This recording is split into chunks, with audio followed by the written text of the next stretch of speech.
তৈরি করছি একেবারে নরম রসালো আর দারুণ স্বাদের কোপ্তা কারি, সোয়াবিনের কোপ্তা কারি। অনেকেই সোয়াবিন রান্না করেন কিন্তু কোপ্তা ভেঙে যায় বা স্বাদ ঠিক মতো আসে না।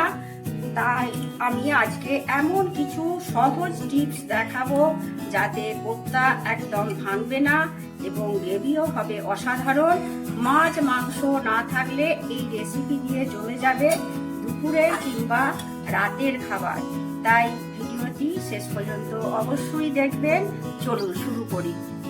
আমি রিতা ঋতুর লাইফস্টাইলে সবাইকে স্বাগত। আজকে আমি সোয়াবিনের কোপ্তা কারি করব। তো দেখুন কি কি নিয়েছি আগে বলে দিই। এটা সোয়াবিনটা আমি 15 মিনিট গরম জলে, কুসুম মানে খুব ফুটন্ত নয়, কুসুম কুসুম গরম জলে আমি নুন দিয়ে ভিজিয়ে রেখেছিলাম।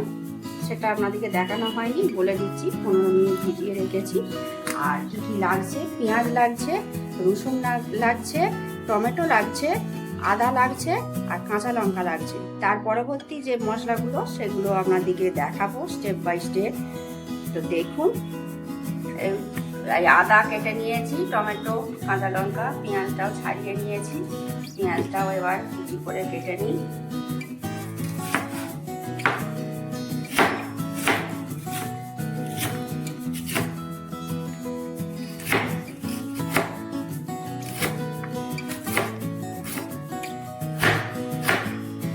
এটা একটু মিহি করে নিলাম, এটা ওই কোপ্তাটা সঙ্গে দিয়ে ভাজবো।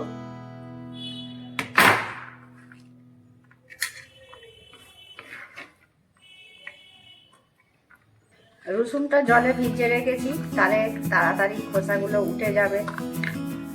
দিয়ে কাজ বাজে উঠে গেল পরিষ্কার হয়ে। রোলে নিয়েছি, খোলাগুলো উঠে গেছে। এবার এইগুলোকে কুচিয়ে নেবো, ছোট ছোট করে কুচিয়ে নিচ্ছি। রসুনগুলো কুচি করে নিচ্ছি।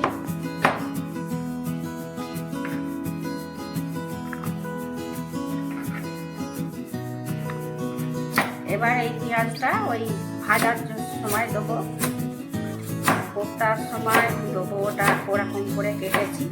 আর এটা আমি কারিটা করার আগে যে ভাজা করবো পেঁয়াজটা, তার জন্য এরকম ভাবে কাটলাম। এরকম ভাবে এটা আমি ওই ভাজার সময় দেবো। এরকম করে কিছু কুচিয়ে নিলাম, চিপে চিপে জল চিপে নিয়ে নিয়েছি। এবারে যেটা করব, এটা মিক্সার গ্রাইন্ডারে আমি দিয়ে দিচ্ছি। মিক্সার গ্রাইন্ডারে দিয়ে এটা আমি রেডি করে নেব। এই অর্ধেকগুলো নিয়েছি, আর যেগুলো আছে ওগুলো পরের বারে দেবো। মিহি করিনি, এরকম রেখেছি।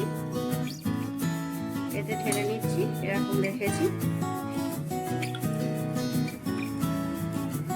এটা আরেকবার করে নিয়েছি, নিয়ে এটা ঢেলে নিচ্ছি। দ্বিতীয়বারে যে ব্লেন্ড করেছি সয়াবিনটা, এটা আবার জায়গায়। আদাটা একটু এতে করে কুচি করে নিচ্ছি, এতে করে ভালো লাগবে। এটা আপনারা অন্য সময় স্ন্যাক্স হিসাবেও সন্ধ্যের দিকে টিফিনে খেতে পারবেন। তো আদাটা আমি এইভাবে গ্রেড করে নিয়ে দিচ্ছি। এর ভিতর লবণ দিচ্ছি। আর আমি পেঁয়াজ কুচি কিছু দেবো, কেন এটা অন্য সময় বললাম পকোড়া হিসাবেও খেতে পারবেন। ওই জন্য আমি পেঁয়াজ কুচিয়েছি, সেই পেঁয়াজ কুচি দিয়ে দিচ্ছি। লঙ্কা কুচি দিচ্ছি, ঝালটা কম বেশি আপনারা নেবেন। আমি লঙ্কা কুচি দিয়েছি, পেঁয়াজ কুচি আর একটু দিয়ে দিচ্ছি। বেকিং সোডা দিচ্ছি, কর্নফ্লাওয়ার দিচ্ছি। এই চামচে এরকম ভর্তি 1 চামচ, আর 1 চামচ দিচ্ছি। 2 চামচ কর্নফ্লাওয়ার দিলাম। বেসন দিচ্ছি 2 চামচ, ভর্তি 2 চামচ দিলাম। হলুদ গুঁড়ো দিচ্ছি একটু সামান্য দিই, আর লঙ্কা গুঁড়ো দেবো। ঝাল আপনারা কম বেশি করে নেবেন। আমি কাঁচা লঙ্কা দিয়েছি, সেই জন্য এই পরিমাণ দিচ্ছি। এবার আমি এটা হাতের সাহায্যে ভালো করে মেখে নিচ্ছি। মেখে নিয়েছি। এগুলো আমি ছোট ছোট বলের আকারে শেপ দিয়ে নিচ্ছি। হয়ে গেছে, এটা রাখছি। আবারও একটা করে নিই।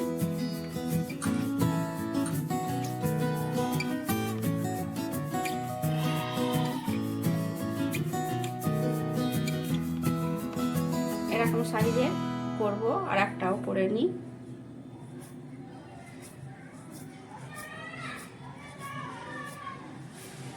এইভাবে সব শেপ দিয়ে আমি করে নিচ্ছি। এবার আমি এগুলো কোফতাগুলো এক এক করে ভেজে নেব।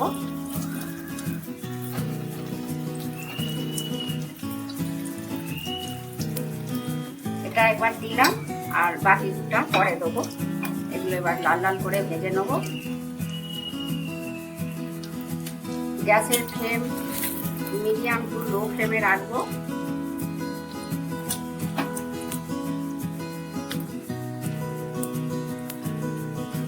এগুলো হালকা হাতে উল্টে পাল্টে ভেজে নিচ্ছি। লাল করে ভেজে নিয়েছি, হয়ে গেছে। উল্টে পাল্টে ভেজে নিলাম। এবার এটা আমি জায়গায় তুলে নিচ্ছি।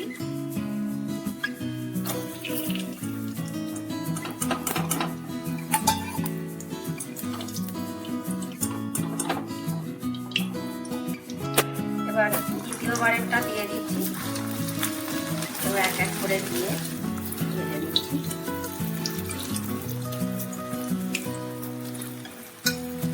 এটাও হালকা হাতে উল্টে পাল্টে ভেজে নেব।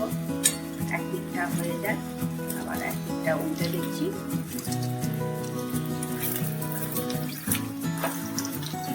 ভেজে নিচ্ছি, হয়ে গেছে। লাল লাল করে ভেজে নিয়েছি। এবার আমি তুলে নেবো এটা।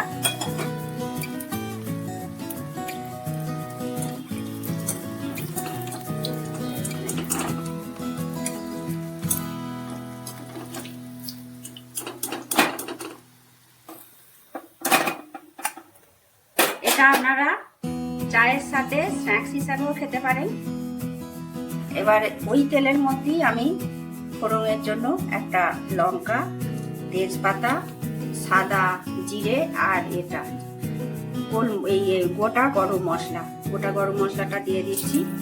আর জিরে ফোড়ন দিয়ে দিচ্ছি।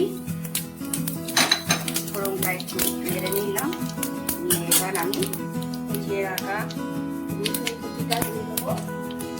আগে রসুন কুচি দেবো, কুচিটা দিয়ে দিচ্ছি। কুচিটা একটু নেড়ে নিচ্ছি, হালকা ভেজে নিচ্ছি।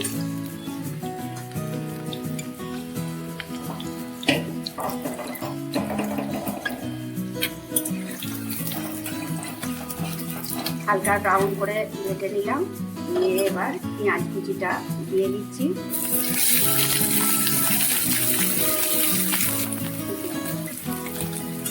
কুচিয়ে রাখা পেঁয়াজটা দিয়ে দিলাম। এবার এটাও ভেজে নিচ্ছি।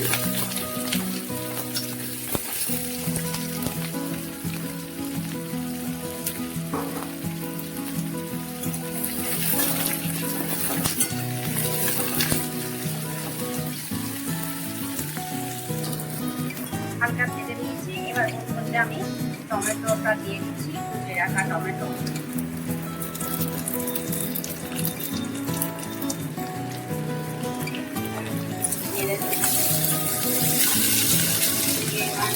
লবণ দিয়ে দেবো।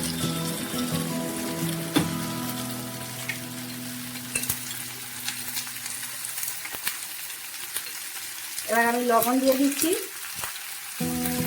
টমেটোটা নরম হয়ে যাবে।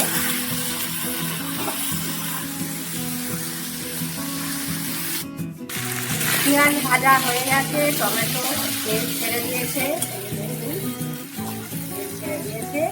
এবার আমি মশলা দিয়ে দেবো। এখানে আমি নিয়েছি হলুদ গুঁড়ো, ধনে গুঁড়ো, চিনি নিয়েছি, জিরে গুঁড়ো, কাশ্মীরি লঙ্কা গুঁড়ো, আর এমনি লঙ্কা গুঁড়ো। এইগুলো আমি দিয়ে দিচ্ছি।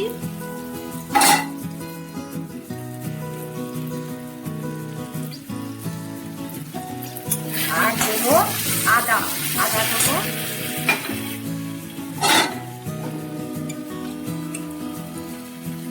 এক চামচ আদা দিয়ে দিচ্ছি।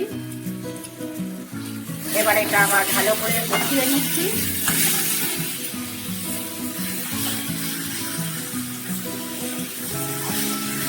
মশলাটাও আবার ভালো করে কষিয়ে নেবো। আবার ভালো করে কষিয়ে নিচ্ছি। যতক্ষণ না ভালো কষানো হচ্ছে, যত ভালো করে কষাবে মশলা তত স্বাদ হবে বেশি।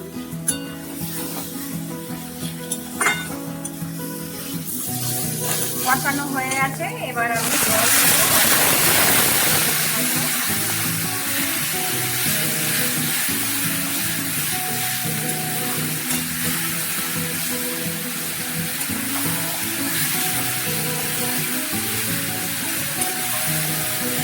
একটু কষিয়ে নিয়েছি, আবার একটু করে জল দিয়ে আবার ভালো করে কষিয়ে নিচ্ছি।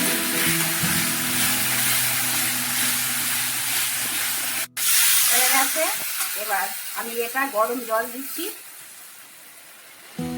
জলটা গরম করে দিয়ে দিলাম। এবার আমি কয়েকটা কাঁচা লঙ্কা দেবো।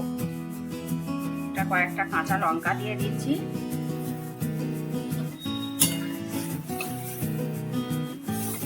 জলটা এইটাই দিয়েছি। এবার কোপ্তাগুলো হালকা হাতে দিয়ে দেবো যাতে না ভেঙে যায়। এক এক করে কোপ্তাগুলো দিয়ে দিচ্ছি।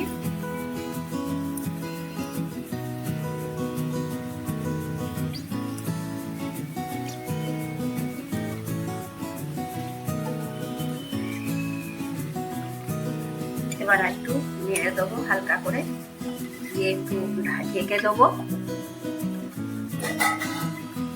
একটু ঢেকে দিচ্ছি, মিনিট মতো ঢেকে দিয়েছিলাম। এবার আমি গরম মশলা দিয়ে দিচ্ছি।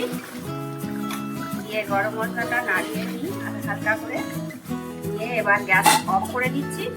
দিয়ে একটু ঢাকা দিয়ে রেখে দেবো। এটা মানে টেনে যাবে, কোপ্তাগুলো ভেতরেও মশলা ঢুকে যাবে, আর এটা অনেকটাই মানে কোপ্তার ভেতর ঢুকে এটা আর কি ঘন ঘন হয়ে যাবে।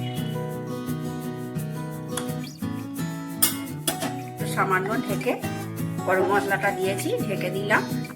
আমি কোপ্তাগুলো হালকা হাতে তুলে নিচ্ছি।